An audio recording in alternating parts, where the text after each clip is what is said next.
Steve Hackett was responsible for establishing the signature guitar sound of progressive rock, releasing 9 albums with Genesis before parting company with the band in the late 1970s. Since that time, he's been active, releasing almost 25 albums of his own music.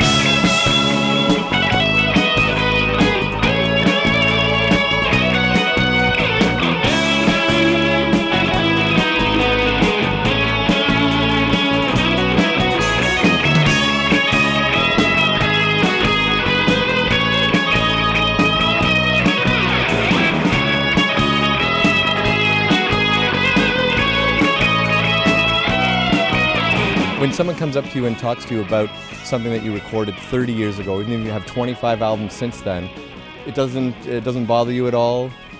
It doesn't bother me at all. No, I mean some of this stuff is 40 years ago. You know, I started, when I was about 20, I made my first album just before Genesis, and but it seems like yesterday then, and it always does. And I think, I mean, I've been a fan of other people myself over the years. Like I remember seeing the Paul Butterfield Blues Band in just outside London, about 10 miles from London, a place called Eel Pie Island, and it was incredible. Mike Bloomfield, who worked with Dylan, Elvin Bishop, and Butterfield, who was an incredible blues harp player.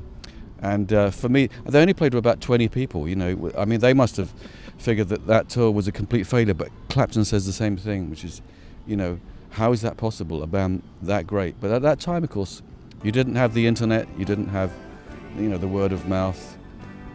Things have changed, so then you completely understand the fans' experience here tonight, coming out to reconnect with those songs that meant so much to them maybe 20, 30, 40 years ago for you. Yeah, well, it's a funny thing, isn't it? Music is all part of this healing process. It makes you feel instantly the age you were when you first heard the Stones do Paint It Black or whatever. There's something really vital about it, all the Beatles doing. I was going to say, I Want to Hold Your Hand, but I was thinking, Walrus and stuff, when it got really surrealistic.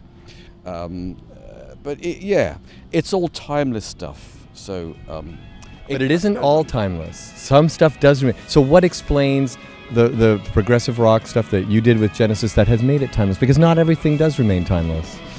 Well, yeah, some music is disposable. The Stones always said that their music was disposable, didn't they? But I don't think it is. I think that's just artists protecting themselves. The Genesis stuff, I realise it's sort of strongly in the affections of fans, which is why I do a third new material, a third old stuff of mine, and a third Genesis stuff. So I try and cover all the angles, all the bases.